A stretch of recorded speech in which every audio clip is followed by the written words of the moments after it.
سيدنا مولانا محمد صلوا على محمد صلوا على صدر الأمين مصطفى ما جاء إلا رحمة للعالمين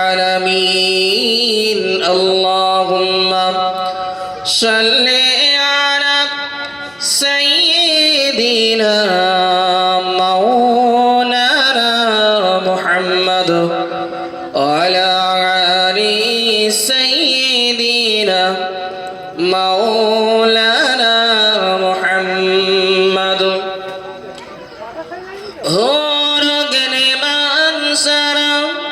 আরো পরেন ফেরেশতারা হুর গেলে মানসারা আরো পরেন ফেরেশতারা পড়িতে আছেন তারা হক লা ইলাহা ইল্লাল্লাহ লা ইলাহা ইল্লাল্লাহ লা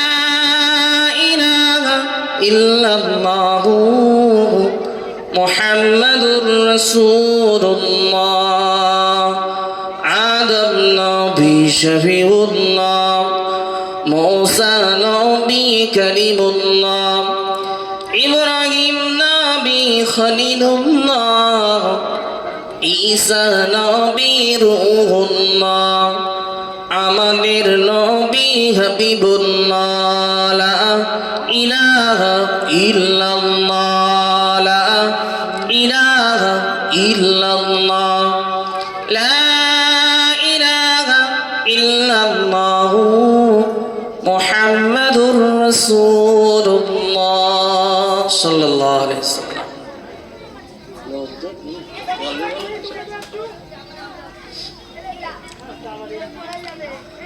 মহান আল্লাহ পাকের দরবারে শুকরিয়া জানাই যে আল্লাহ পাক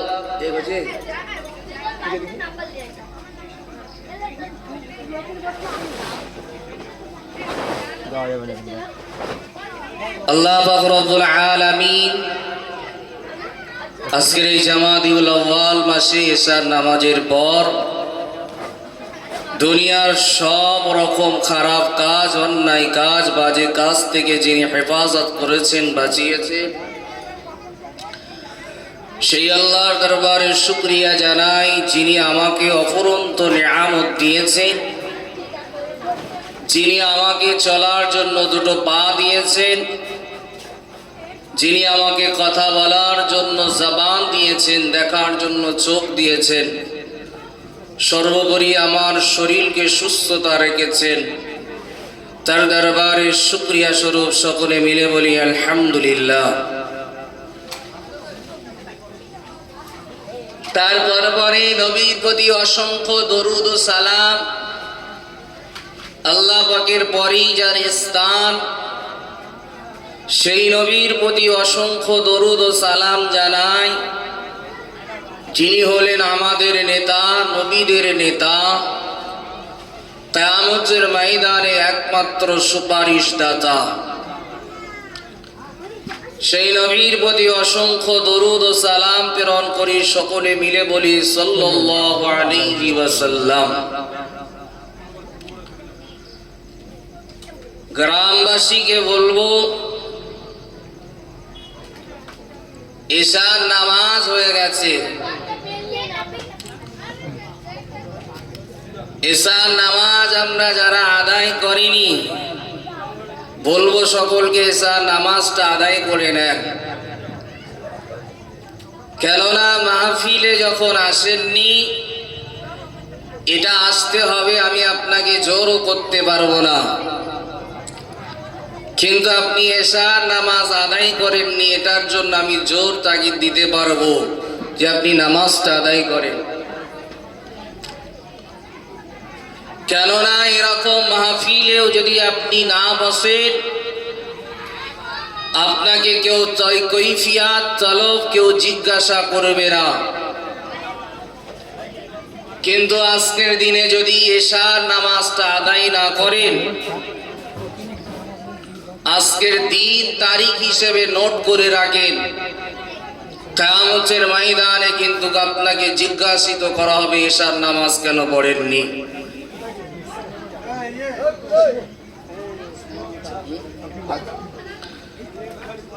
তাই বলবো সকল বাপ ভাই মাদেরকে এশার নামাজটা আদায় করেন।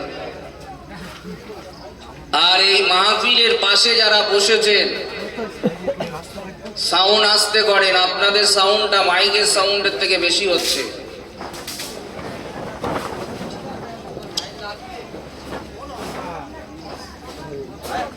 ওয়াজ আল্লাহ করে অনেক শুনেছেন, নতুন কিছু আর নাই যেটা আপনাদের শোনার আর বাকি নাই, কিন্তু অভাব পড়ে রয়েছে আমল। আপনি যদি আপনার সারা লাইফটা ওয়াজ শুনে যান, যদি আপনার জীবনে কোনো পরিবর্তন না আনেন, এই ওয়াজ শোনাটা কিন্তু বৃথা হয়ে দাঁড়াবে। আর আপনি জীবনে ওয়াজ শুনেছেন কম, একটা অথবা দুইটা, সেখান থেকে শিক্ষা অর্জন করে যদি আপনি আমল করতে পারেন, বাস্তবে দেখাতে পারেন, তাহলে সেইটা হবে সেই জলসা আপনার জন্য ফায়দাবান, সেই জলসা বক্তার জন্য লাভবান।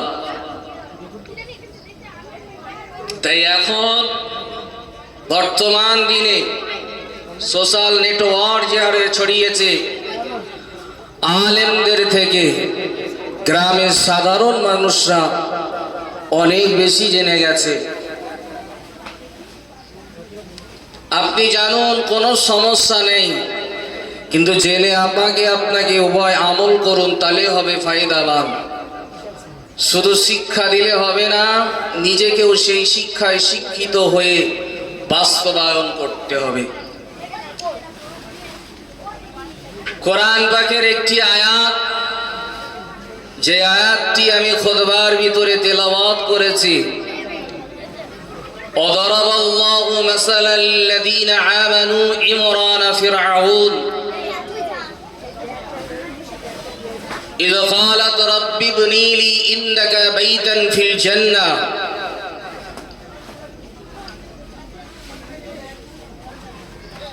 কোরআন বলছে, মহান আল্লাহ বলেছেন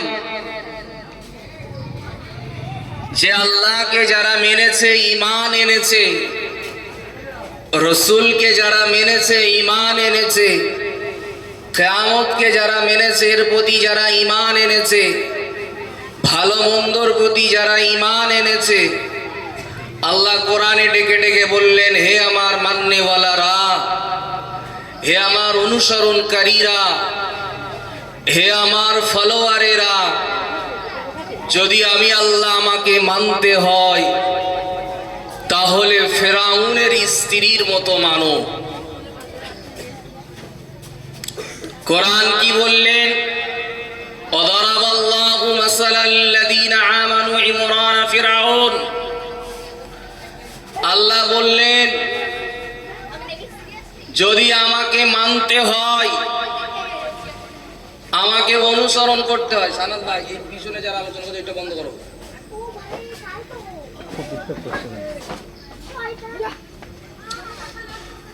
আমাকে যদি মানতে হয়, আমাকে যদি ফলো করতে হয়, আমাকে যদি অনুসরণ করতে হয়, আল্লাহ বললেন কার?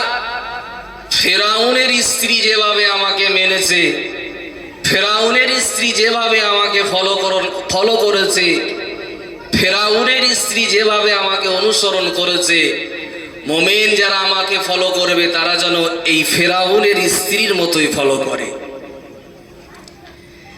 একটা জিনিস ক্লিয়ার, পৃথিবীতে যত উদ্ভাবক মানুষ আছে, এক কথায় ইসলাম বিরোধী যারা যত মানুষ আছে, আল্লাহ বিরোধী যত মানুষ আছে, রসুল বিরোধী যত মানুষ আছে, পৃথিবীতে যত মানুষ এসেছে, ফেরাউনও কিন্তু কম নয়।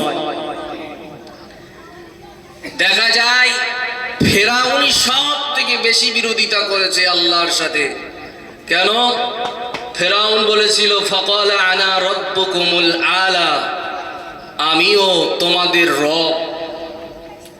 আল্লাহ সব কিছু সহ্য করেন, কিন্তু তার সাথে যে শরীক করে তাকে কিন্তু সহ্য করেন না। তাহলে কি বোঝা গেল? পৃথিবীর ভিতরে যারা ইসলাম বিরোধী, যারা আল্লাহ বিরোধী, যারা রসুল বিরোধী, এমন মানুষের ঘরের একজন স্ত্রী আল্লাহকে রাজি করেছেন, আল্লাহকে ফলো করেছেন, আল্লাহর ইতাআত অনুসরণ করেছেন, যার ফলটা, যার অনুসরণ করাটা, তাকে মাননেওয়ালাটা এমন ভাবে মেনেছে, আল্লাহ কোরআনে বিশ্বের মুমিন মুসলমানদের জন্য দৃষ্টান্ত, উপমা, উদাহরণ হিসেবে তুলে ধরেছেন। একবার জোরে বলুন সুবহানাল্লাহ। ওয়াজ যদি মন দিয়ে না শোনেন কিছুই বুঝতে পারবেন না। আল্লাহ কোরআনে কি বললেন দেখেন, মন দিয়ে শোনেন।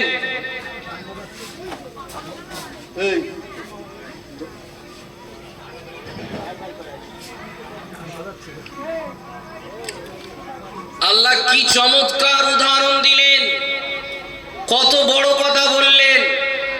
আল্লাহ বিরোধী দুনিয়ায় যে করেছে, ইসলামের প্রকাশ্য শত্রু যে রসুল মুসা নবীর প্রকাশ্য শত্রু যে,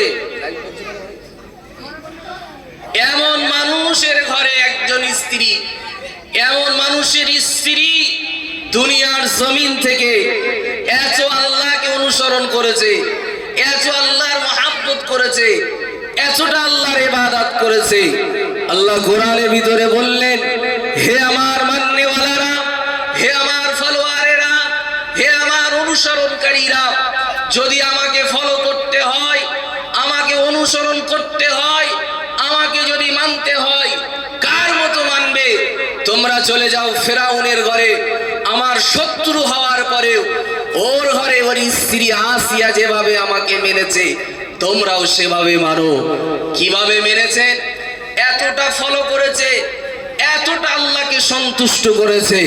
যেদিন ফেরাউনের স্ত্রী আসিয়া রাদিয়াল্লাহু তাআলা আনহু দুনিয়ার জমিন থেকে বিদায় নেবেন, দুনিয়ার জমিন থেকে পর্দা নেবেন, দুনিয়ার জমিন থেকে ইহলোক গমন করবেন, সেদিন আল্লাহর কাছে বলেছিল, ইয ক্বালাত রাব্বি ইবনি ইনদাকা বাইতান ফিল জান্নাহ, হে রব, হে মালিক, আমি আজ তোমার দরবারে আমার জানকে কুরবান করতে যাচ্ছি। তার একটাই কারণ, দুনিয়ার জমিনে আমি আল্লাহকে এক বলে মেনে নিয়েছি, আমি ফেরাউনকে রব বলে মানি নাই, আমি আপনার ইবাদত করেছি, ফেরাউনকে ইবাদত করি নাই।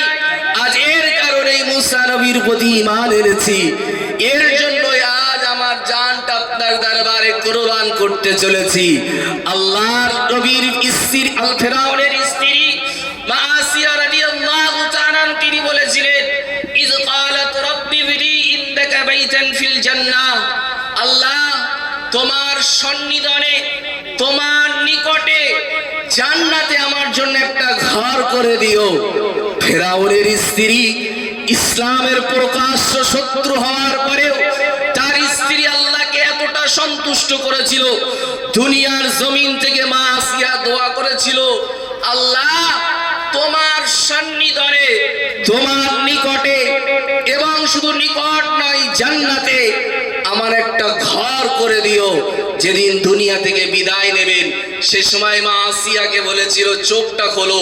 চোখটা দুনিয়ার জমিন থেকে খুললেন, আল্লাহর জান্নাতে তার জন্য যে ঘর আল্লাহ তৈরি করেছিলেন দুনিয়ার জমিন থেকেই, মৃত্যুর আগে ঘরটাকে দেখে নিয়েছিলেন। একবার জোরে বলুন সুবহানাল্লাহ। কি ঈমান! কতটা ফলো করেছে, কতটা অনুসরণ করেছে, কতটা আল্লাহর ইবাদত করে খুশি করেছে। দুনিয়ার জমিন থেকে আল্লাহর কাছে দোয়া চেয়েছিল, যে কি দোয়া? আল্লাহ আপনি আমার জান্নাতে, আপনার জান্নাতে আমার জন্য একটা ঘর তৈরি করুন। ফেরাউনের স্ত্রী যে প্রকাশ্য ইসলামের শত্রু, এমন ঘরের স্ত্রীও দুনিয়ার জমিন থেকে আল্লাহর দোয়া চেয়েছেন, সেই দোয়া কবুল হয়েছে, যার দৃষ্টান্ত কোরআনে সূরা তাহরিমের ভিতরে বলেছে। এটা ছিল ইসলামের প্রকাশ্য শত্রু ফেরাউন, তার ঘরের স্ত্রী যদি তার ঈমান এমন হয়, সে যদি এতটা ফলো করতে পারে, সে যদি এতটা অনুসরণ করতে পারে, বলুন আমার ঘর, আমরা তো ইসলামের প্রকাশ্য শত্রু নয়, বরং আমরা ইসলামের মান্যওয়ালা, আমরা ইসলামের এতবাদ, আমরা ইসলামকে অনুসরণ করি, ইসলাম মানি। বলুন আমার আপনার ঘরের স্ত্রীগুলো, আমার আপনার ঘরের মেয়েগুলো কি এতটা আল্লাহকে ইবাদত করে রাজি করতে পেরেছে? পারে নাই। বরং কি করেছে? আল্লাহ নবী যখন মেরাজে গিয়েছিলেন, তিনি দেখেছেন জাহান্নামে সব থেকে বেশি যারা আছে তারাই হলো নারী। আল্লাহ নবী সাহাবীরা জিজ্ঞাসা করলেন, ইয়া রাসূলুল্লাহ, তার কারণ? নবী দুটো বললেন। এক নম্বর যেটা হলো, সেটা হলো স্বামীর অশুকরি করে, স্বামীর নাফরমানি করে, এই জন্য বেশিরভাগ মহিলারা যাবে জাহান্নামে। দ্বিতীয় কারণ হলো, যখনই দেখবেন ঝগড়া হয়, যখনই ঝগড়া হয়, এই নারী জাতি অভিশাপ দেয়। এই দুটো কারণে নারীরা সব থেকে বেশি যাবে। কিন্তু একটু মন দিয়ে মনকে জিজ্ঞাসা করে দেখুন, আল্লাহ রসুলের কথা অনুযায়ী নারীরা জান্নাতে যাওয়ার জন্য সহজ উপায় আছে, না পুরুষরা জান্নাতে যাওয়ার জন্য সহজ উপায়? আল্লাহ নবীর হাদিস বলছে, পুরুষদের থেকে নারীরা জান্নাতে যাবে তার সহজ উপায় কি? প্রথমেই স্বামীর খেদমত করুন, নামাজ আদায় করুন, রোজা আদায় করুন, আর নিজের শরীরকে হেফাজত করুন। এই চারটে কাজ দুনিয়ার জমিন থেকে কোনো মা যদি করে যেতে পারে, কোনো বোন যদি করে যেতে পারে, কোনো খালা, কোনো মামি যদি করে ধরে যেতে পারে, দুনিয়া থেকে বিদায় নিতে যেতে পারে, আল্লাহর রাসূল ওয়াদা দিয়েছেন, ফামান শাআ ফাদাখালাল জান্নাহ। ওই নারী কিয়ামতের ময়দানে আল্লাহর কাছে যে জান্নাত চাইবে, যে জান্নাত দিয়ে ঢুকতে চাইবে, আমার আল্লাহ সেই জান্নাতে ওই নারীকেই ঢোকাবে। একবার জোরে বলুন। কিন্তু আমাদের ঘরের মহিলারা কতটা আল্লাহকে ইবাদত করে। আমরা তো ইসলাম মানি, আমরা তো ইসলামে অনুসরণ করি, আমরা তো ইসলাম পেয়েছি। আসলে কোনো জিনিস যদি কষ্ট করে না পান, সেই জিনিসের মর্যাদা থাকে না। যদি আজ হযরত বিলাল রাদিয়াল্লাহু তাআলার মতো হতো, আজ যদি সুমাইয়া রাদিয়াল্লাহু তাআলা আনহার মতো হতো, আজ যদি খুবাইয়ের মতো হতো, আজ যদি আব্দুল্লাহ ইবনে আমারের মতো যদি ইসলাম ধর্ম গ্রহণ করে নিতে হতো, তাহলে আমরা ইসলামের মর্যাদা বুঝতাম। আমরা ইসলামের মর্যাদা দিতে পারি না। আসলে তো আমরা বংশের পর বংশ ইসলাম পেয়েছি, বংশের পর বংশ ইসলাম ধর্ম গ্রহণ করেছি। অনেক মুসলমান আছে কলেমা পড়তে জানে না, তারা মুসলমান বলে দাবিদার। বরং এমন মুসলমান কোনো কাজের না। যদি কাজ হতো তাহলে আল্লাহ আবার বলতেন না, হাক্কাত তুকাতিহি ওয়ালা তামুতুন্না ইল্লা ওয়া আনতুম মুসলিমুন। আল্লাহর বলতেন না, মরার সময় আবার মুসলিম হয়ে মরো। কি বলার দরকার ছিল? আমরা তো মুসলিম হয়েই আছি, মুসলিম ধর্ম তো অনুসরণ করি, মুসলিম ধর্ম তো গ্রহণ করেছি, তাহলে আল্লাহ কেন বললেন? তাহলে আল্লাহ আর বলতেন না, আল্লাহ তাহলে আর বলতেন না। যে কথা বলছিলাম, আল্লাহ তাআলা মুমিনদের জন্য উদাহরণ দিলেন। কার উদাহরণ দিলেন? হযরতে আসিয়া রাদিয়াল্লাহু তাআলার মতো। যদি মানতে হয় অমন মানতে হবে। কেমন মেনেছিলেন হযরত আসিয়া রাদিয়াল্লাহু তাআলা? যেদিন আল্লাহকে আল্লাহ বলে মেনে নিয়েছিলেন, নবী মূসার প্রতি ঈমান এনেছিলেন, ফেরাউন যখন জানতে পারল, ফেরাউন তার সমাগমকে সমস্ত মন্ত্রীদের, সমস্ত আইনজীবীদের, সমস্ত তার পরামর্শদাতাদেরকে ডাকলেন। যখনই ডাকলেন, তাদেরকে জিজ্ঞাসা করলেন, ও আমার আইন মন্ত্রীরা, ও আমার পরামর্শদাতারা, বলো বলো, ফেরাউন আমার স্ত্রী আসিয়া সম্বন্ধে তোমার ধারণা কি? চালিয়ে দেখেন, চালি হয়। ও আল্লাহ বান্দা বান্দিরা, সেদিন ফেরাউন জানতে পেরেছিল আমার স্ত্রী এক আল্লাহকে আল্লাহ বলে মেনে নিয়েছে, আমাকে রব বলে মানে না, আমার ইবাদত করে না, মূসা নবীর প্রতি ঈমান এনেছেন। সেদিন সব তার পরামর্শদাতাদেরকে ডেকে ডেকে বললেন, তোমরা কি আমার স্ত্রী সম্পর্কে খবর রাখো? তোমরা কি আমার স্ত্রী সম্পর্কে কোনো খবর দিতে পারবে?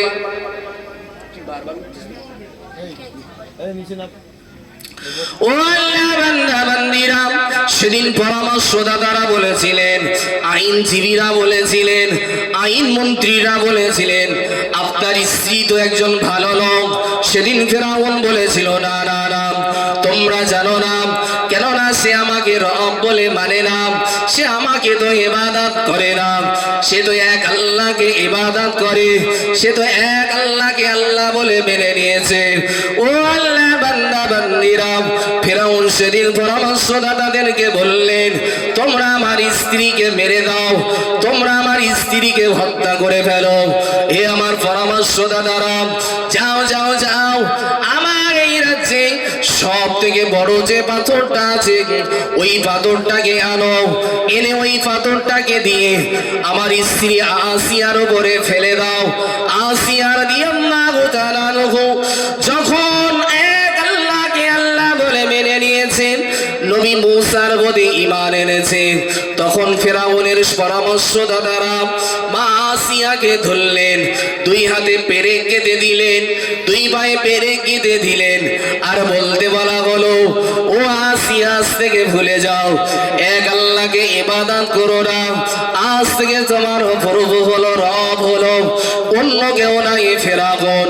ওই সময় মা আসিয়া বলেছিল, না না না, আমার ভিতরে জান যতদিন থাকবে আমি কখনো ফেরাউনকে রব বলে মানব না, আমি তো এক আল্লাহকে আল্লাহ বলে মেনে নিয়েছি।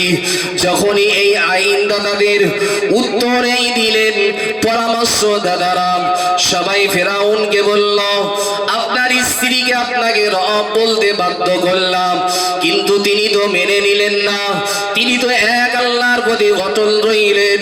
ও ফেরাউন, ফেরাউন সেই সময় বলেছিল, যাও যাও যাও, ওই বড় পাথরটা নিয়ে আমার স্ত্রীকে টুকরো টুকরো করে ফেলো।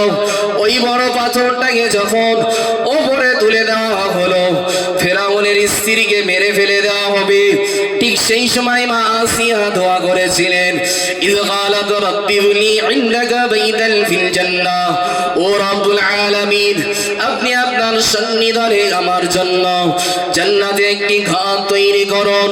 যখন এই দোয়াটা আল্লাহর কাছে করেছিলেন, আল্লাহ তাকে ইলহামের মাধ্যম দিয়ে জানিয়ে দিলেন, ওই সময় যে সময় ফেরাউনের স্ত্রীকে শুইয়ে দেওয়া হয়েছিল, হাতে পায়ে পেরেক কেটে দেওয়া হয়েছিল, দুনিয়ার জমিন থেকে ফেরাউনের স্ত্রী মা আসিয়া রাদিয়াল্লাহু তাআলা আনহা আসমানের দিকে চোখটাকে খুললেন।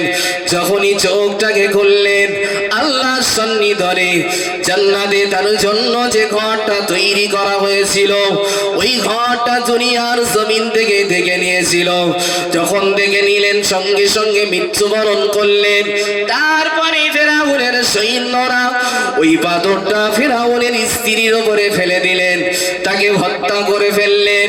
ও রব্বুল আলামিনের আল্লাহ পাকের বান্দা বান্দিরা, মন দিয়ে শুনুন, কেন তাকে হত্যা করা হলো?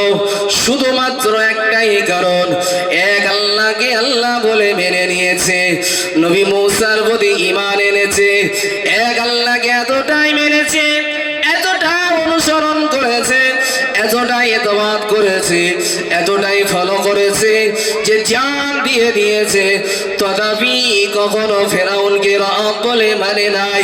তাই এমন অনুসরণ করেছে, আল্লাহর এই অনুসরণটা এত পছন্দনীয় হয়েছে, তাই বিশ্বের সমস্ত মুমিন মুসলমানদের জন্য ডেকে ডেকে বললেন, ও আমার মান্যওয়ালারা, ও আমার ফলোয়ারেরা, ও আমার অনুসরণকারীরা, যদি আমাকে মানতে হয়, যদি আমাকে খুশি করতে হয়, যদি আমার ইবাদত করতে হয়, আমাকে অনুকরণ করতে হয়, অন্য কারোর মতো নয়, ফেরাউনের স্ত্রী মা আসিয়ার মতো তোমরা ফলো করো। যদি ফলো করো, লাহুমুল বুশরা ফিল হায়াতিদ দুনিয়া ওয়া ফিল আখিরাহ, দুনিয়ার জমিনেও তোমরা লাভবান, আখিরাতের জীবনেও তোমরা লাভবান হয়ে যাবে। একবার জোরে জোরে বলুন সুবহানাল্লাহ। তাই আল্লাহ কোরআন পাকের ভিতরে ডেকে ডেকে বললেন, বিশ্বের সমস্ত মুমিন মুসলমানদেরকে যদি আমাকে মানতে হয়, অনুসরণ করতে হয়, অনুকরণ করতে হয়, ইবাদত করতে হয়, ফেরাউনের ঘরে ফেরাউনের স্ত্রী যেভাবে আমাকে মেনেছে সেইভাবে মানো, তাহলেই তোমরা দুনিয়ার জমিন থেকেও ফেরাউনের স্ত্রীর মতো জান্নাত কিনে নিতে পারবে। একবার জোরে বলুন সুবহানাল্লাহ। গ্রামবাসী বাবাজি ভাইদেরকে বলবো, আপনারা অযথা সময় অপচয় না করে সময়কে গুরুত্ব দিন। আমার পরে আমার ভাই মাওলানা গিয়াসউদ্দিন সাহেব এসে গেছেন, উনি আলোচনা করবেন। একবার উচ্চ আওয়াজে দরুদ শরীফ পড়েন, আল্লাহুম্মা সাল্লি আলা